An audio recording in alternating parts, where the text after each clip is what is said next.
Chosen one. I need to start with the moment you thought was ordinary.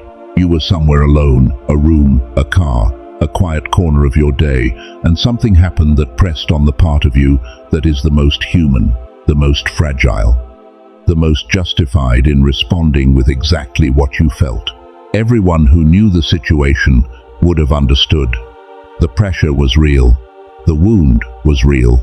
The pull toward the expected response, retaliation, protection, self-preservation, was so familiar it almost felt like home. And you chose something else. Not loudly, not with ceremony, in a moment that nobody photographed or recorded or celebrated, just you and what you were carrying, and the quietest, most costly decision you have made in a long time. Here is what I need you to hear today. That moment was not lost in the noise of ordinary life. It did not disappear into the accumulation of unremarkable days.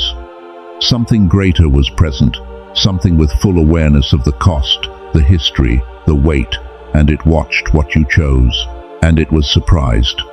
Not disappointed, not concerned, surprised in the way that something ancient is surprised when it witnesses a rarity. When it sees a soul respond at a level that goes beyond what was expected, beyond what was required, beyond the pattern of any person who hasn't been to the place you have been. This is what was said: I did not expect that from you.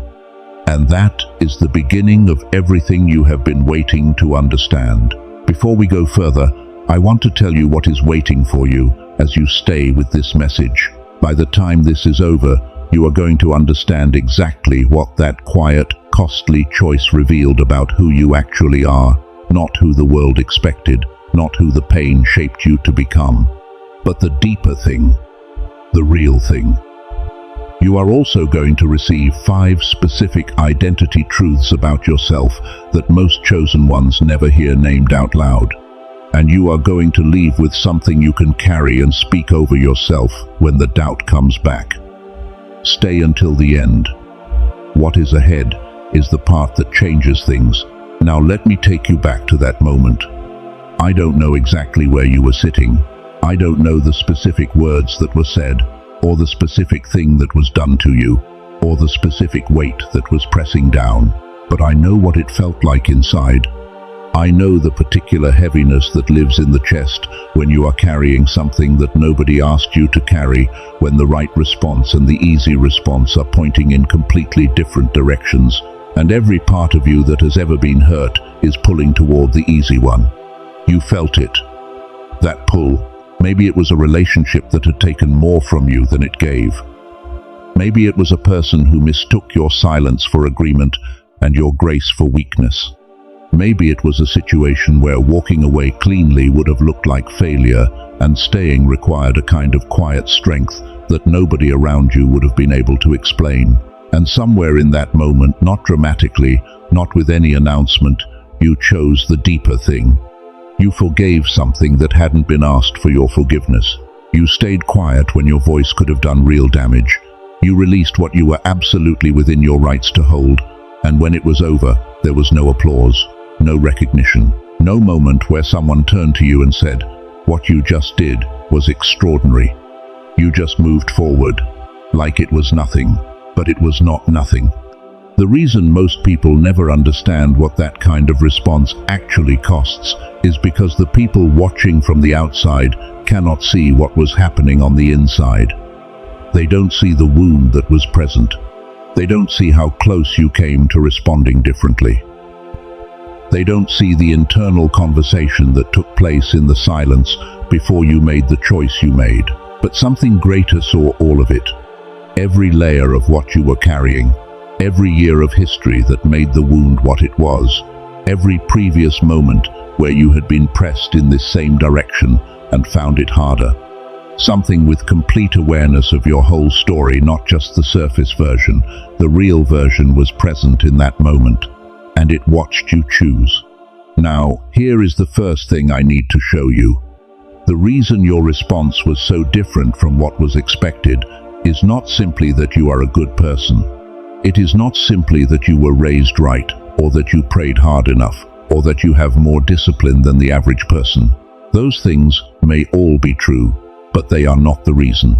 The reason your response was different is because of what you are made of, and not what you were always made of, what you became.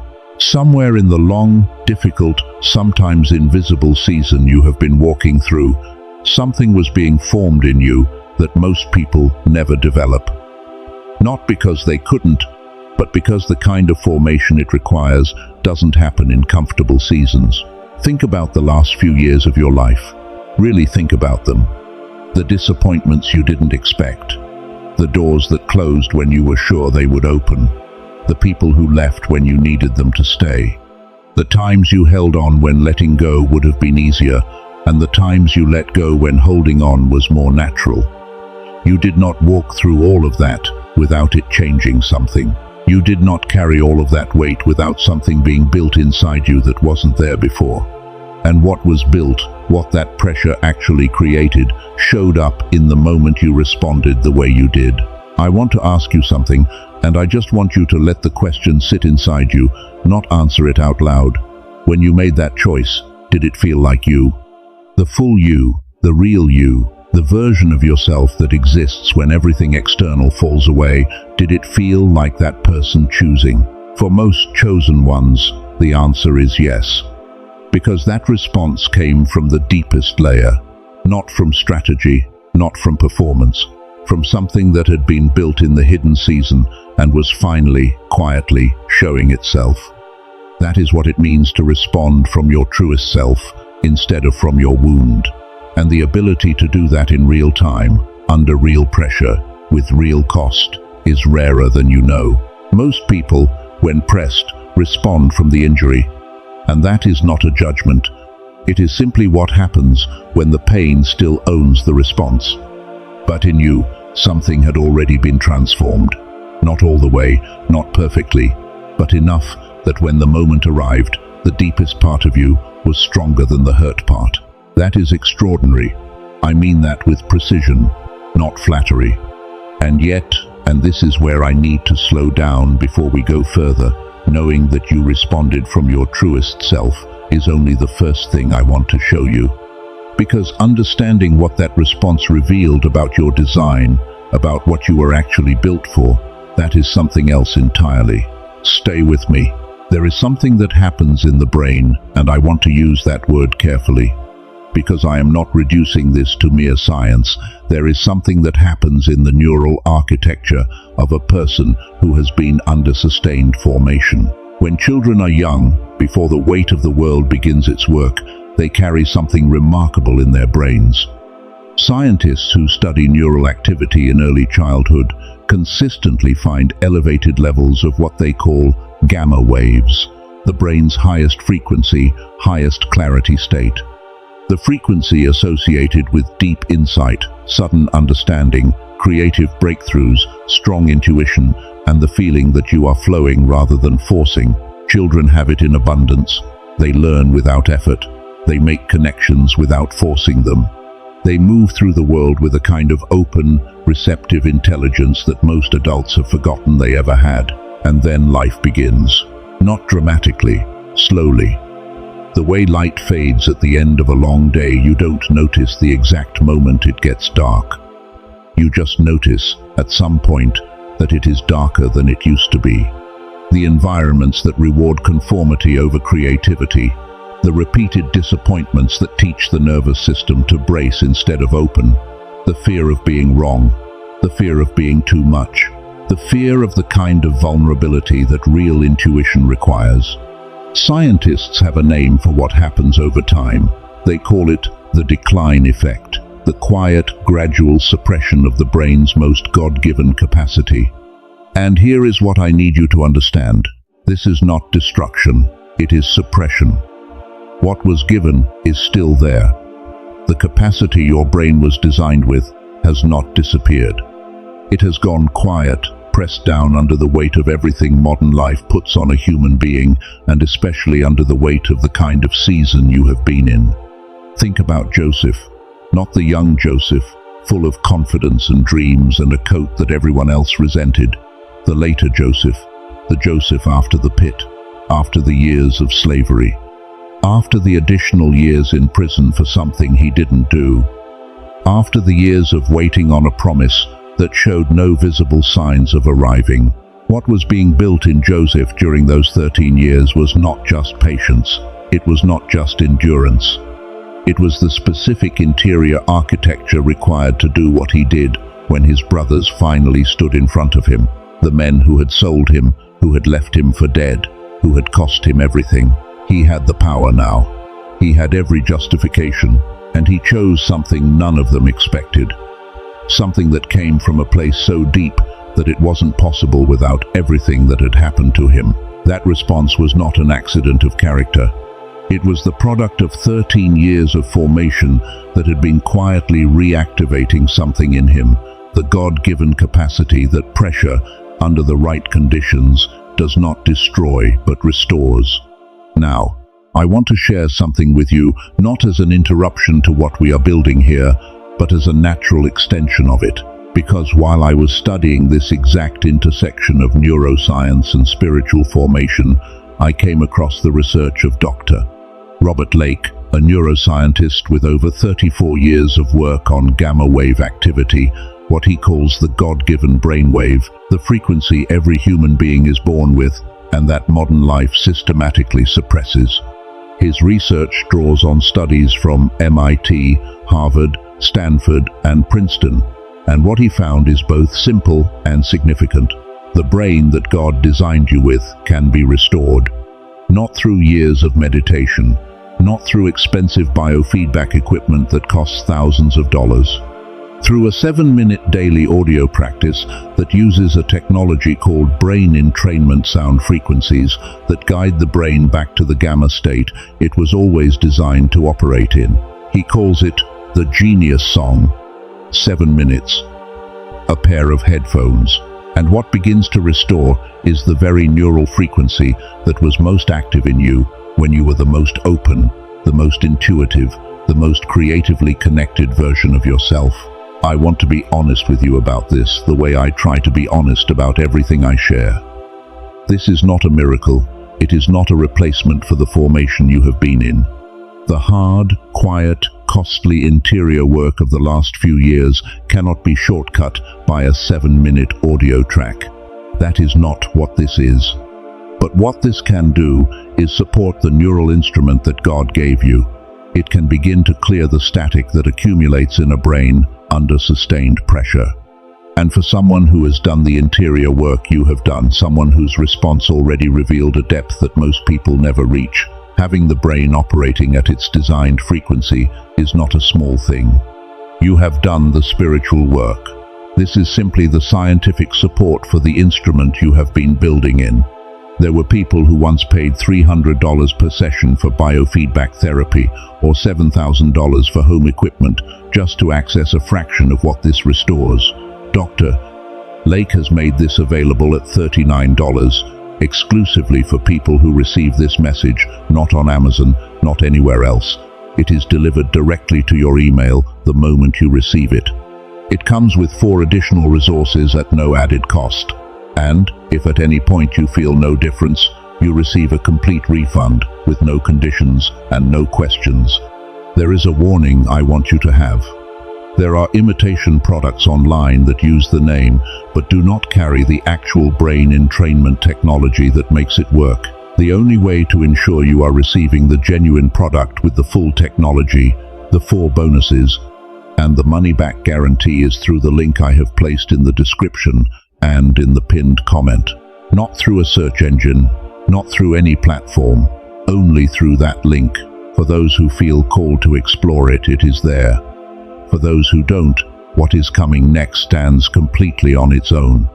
Because we have only reached the second thing. There is a third layer to this, and it is the one that takes everything we have talked about and places it in a context so much larger that it is going to change the way you see your entire story. The pattern you are living is not new. It has a history, and that history is going to show you exactly where you are standing right now. There is a pattern that runs through every great calling in the history of human beings. Not the pattern of talent, not the pattern of gifting recognized early and rewarded quickly, not the pattern of the person who rises without friction. That is a different story, and it is not yours. The pattern I am talking about is the pattern of the unexpected response. The moment when someone who had every reason, every human, understandable, completely justified reason to act one way, chose something else, and in choosing something else, revealed the truest version of what they were made of. Joseph. After everything that was taken from him, after every year of waiting and silence and invisible faithfulness, when his brothers stood before him, and he had the power to do what they had done to him, and far more, he chose differently, not weakly, not from fear, from a place so deep that it couldn't have existed without the 13 years that preceded it. And what followed that unexpected response was not just his personal freedom, it was the survival of an entire people. The father in the ancient story who looked up and saw his son returning from the worst version of himself. Every person watching that scene would have understood a cold reception, a measured, careful process of rebuilding trust. That would have been reasonable. That would have been expected. Instead, the father ran. He covered his son before the son could even finish the speech he had rehearsed. That unexpected response, the extravagant, unreasonable grace, has been teaching human beings about the nature of the source for thousands of years. Not because it was emotionally dramatic, because it was spiritually precise. It showed exactly what love does when it has been formed deeply enough to be free from what it is owed. These are not stories about exceptional people performing extraordinary acts. These are stories about what happens when a soul is formed deeply enough that its response stops being shaped by what happened to it and starts being shaped by what it was designed to carry. And here is the thing I need you to sit with. You are in that line. Not because I am flattering you, not because this message is designed to make you feel good and nothing more, but because the pattern is real, and the pattern is consistent, and the pattern does not lie. When a chosen one walks through the kind of formation you have walked through and emerges able to respond the way you responded, that is not coincidence. That is the pattern working exactly as it always has. Now, let me show you this from a different angle. Think about a seed. Not a seed planted in good soil in springtime, with rain and sunlight and ideal conditions. A seed pressed down into cold, dark, hard ground in the middle of winter. Sitting in that darkness for months with no visible sign of anything happening. From the outside, nothing. From the outside, anyone watching would have been justified in concluding that nothing was going to come of it.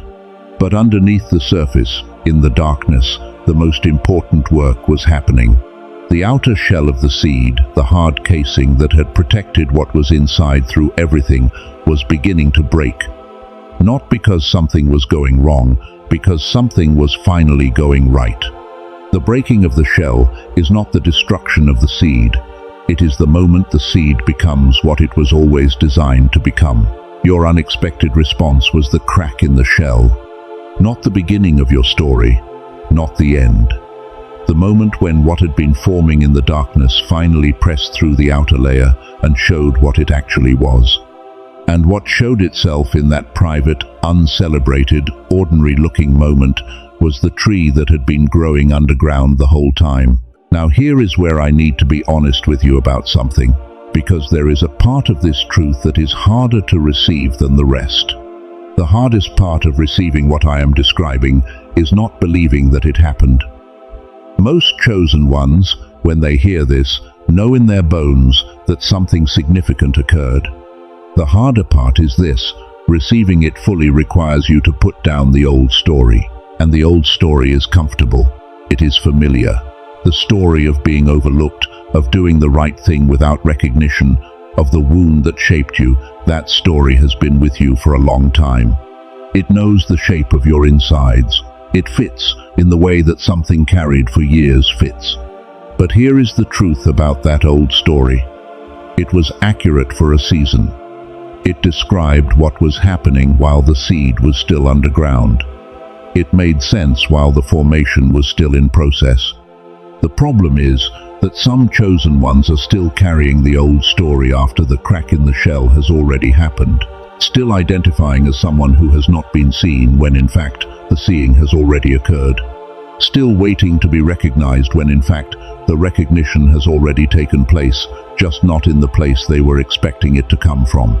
And what keeps a person attached to the old story is not weakness. It is something far more understandable. The fear that if they step fully into the new identity, something will arrive to prove them wrong. Some disappointment will come and confirm that they were foolish to believe it.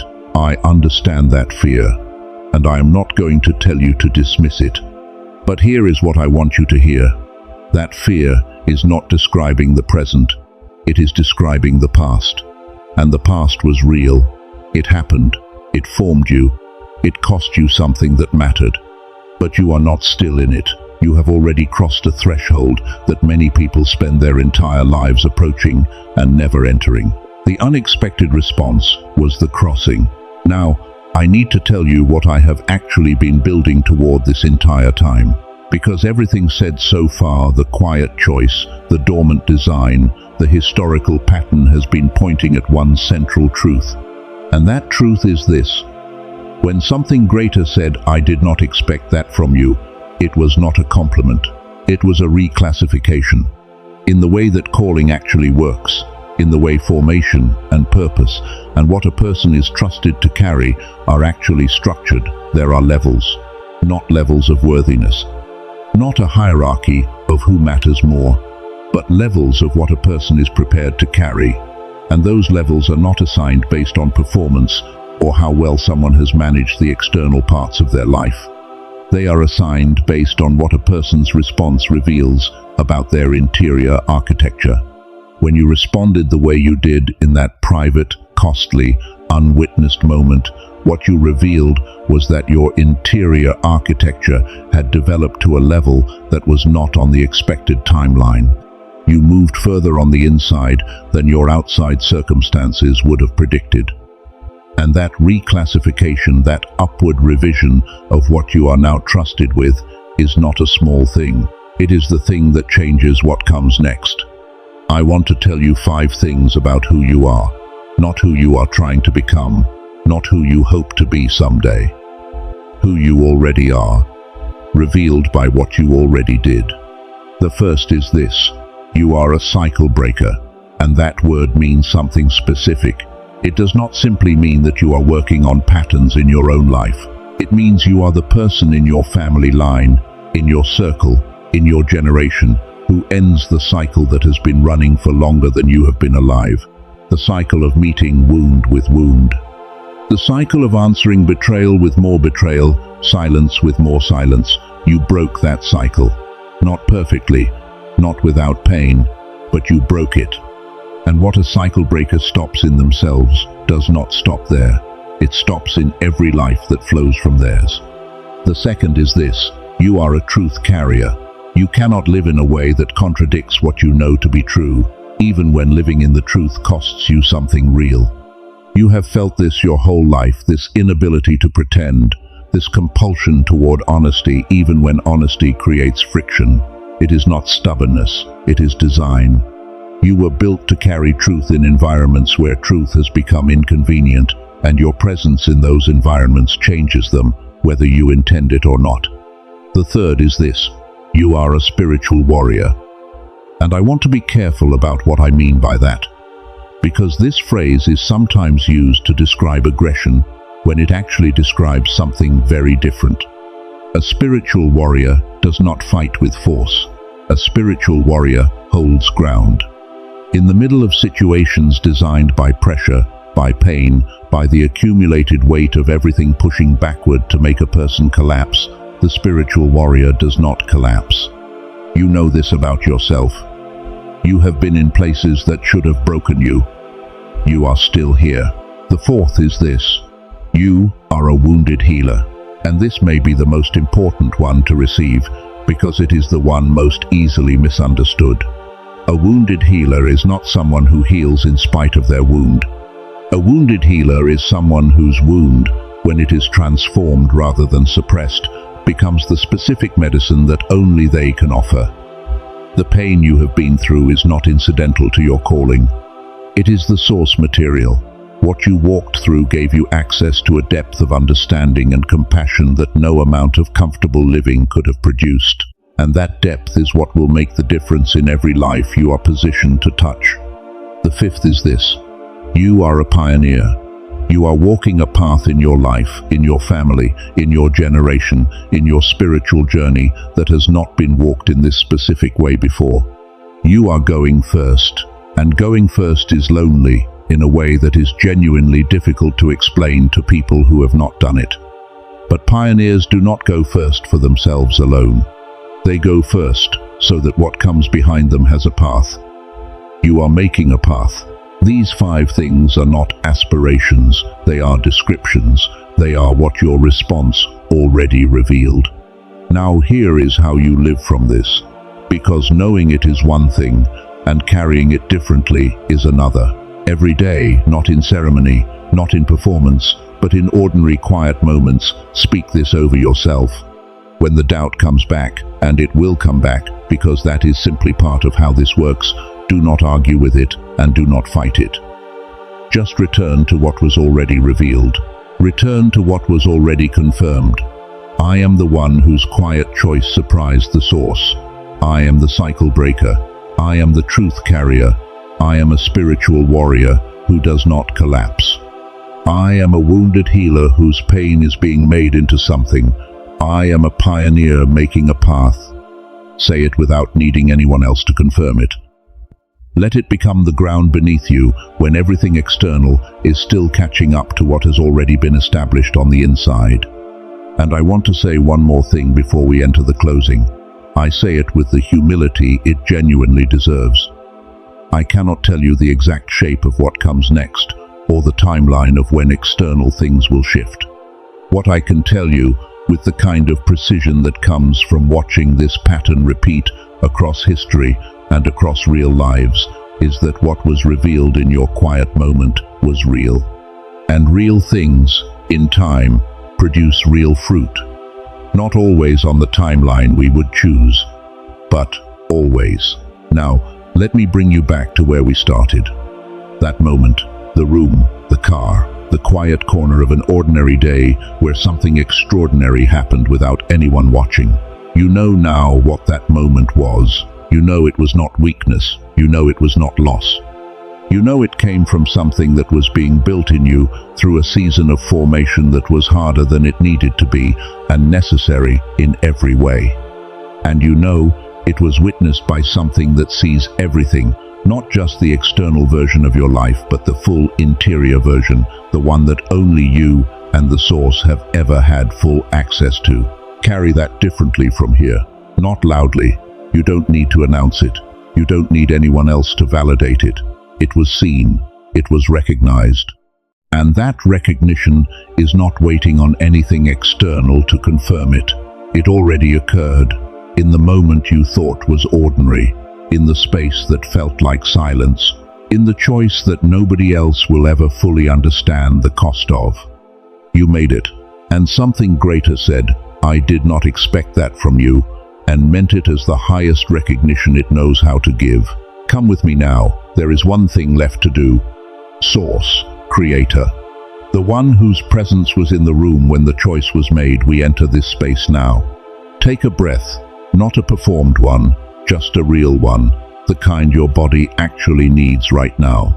Let the weight settle instead of bracing against it. We come with gratitude, not the gratitude of relief that something difficult is behind us, but the deeper kind gratitude for the formation itself, for the hard seasons that built what nothing else could have built, for the wilderness that gave us depth we could not have found in comfort, for every closed door that turned out to be protection, for every delayed arrival that turned out to be preparation. We are grateful not despite what it cost, but for what it produced. And we acknowledge, you saw it. Every moment that felt invisible to everyone else you saw. The times we chose right when wrong would have been so much easier. The times we released what we could have weaponized. The times we forgave what nobody asked us to forgive, and carried things in silence that we didn't have to carry alone, but somehow did. You were there. You saw the cost. You counted the faithfulness in the small moments nobody else counted. We are seen, and now together we release. We release the old story of being overlooked. Release it. We release the old ceiling, the internal limit on what we are allowed to believe about ourselves. Release it. We release the wound that has wanted to keep shaping our responses. Release it. We release the comparison to everyone who seems further along, more recognized, more visible. Release it. We release the fear that believing this new truth will only lead to another disappointment. Release it. We release the version of ourselves that was built by other people's expectations. Release it. We release the heaviness that came from carrying things we were never designed to carry alone. Release it. And we release the timeline. We release the need to know when. Release it. All of it goes. Now we activate. We call forth the cycle breaker, the one who ends what has been running too long, whose unexpected response already changed the course of something that was meant to keep repeating, fully activated. We call forth the truth carrier, the one who cannot live inauthentically, whose presence in any environment begins to shift it toward what is real, fully activated. We call forth the spiritual warrior, the one who holds ground under pressure that was designed to cause collapse, fully activated. We call forth the wounded healer, the one whose transformed pain is now medicine, whose story is now the specific key that unlocks something in another person that nothing else could unlock, fully activated. And we call forth the pioneer, the one who is going first, making the path, carrying what has not been carried in this exact form before, fully activated. Every right connection, the people who recognize this truth and are aligned with this calling, we activate those connections now. Every door that corresponds to the reclassification that has already occurred, we activate the opening of those doors now. Every resource aligned with this purpose, we activate its movement toward us now. And we cover what is rising. We cover the new identity from being talked back into the old one. We cover what has been revealed, from premature exposure to environments not yet ready to receive it. We cover the cycle breaker, the truth carrier, the warrior, the healer, the pioneer.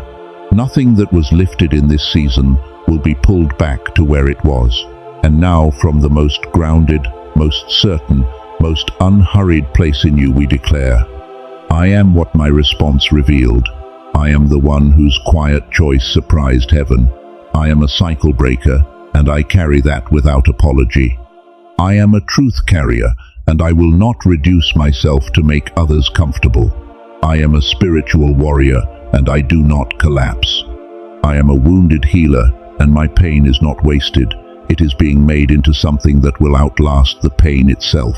I am a pioneer, and the path I am making will matter to people I have not yet met. I am not who they expected me to be. I am who I actually am. This is not a wish. This is not a hope. This is what was already confirmed, already spoken, already sealed in the moment I responded in a way that was not expected from me. It is done. It is sealed. We receive it. And so it is. Take 3 seconds. Just breathe. If this message found you today, if something in it pressed on a place inside you that recognized itself, I want to invite you to type one word in the comments right now. Type the word reclassified. Not for anyone else, for yourself. Because naming what happened to you is part of how you begin to carry it differently going forward. And if you know a chosen one, someone in your life who has made a quiet, costly choice recently, who chose grace when retaliation was completely justified, who kept moving when stopping would have been fully understandable, share this with them. They may need to hear what their response actually meant. Before you go, you were not overlooked. You were not invisible. You were always seen by the one whose seeing is the only seeing that ultimately matters. Go carry that.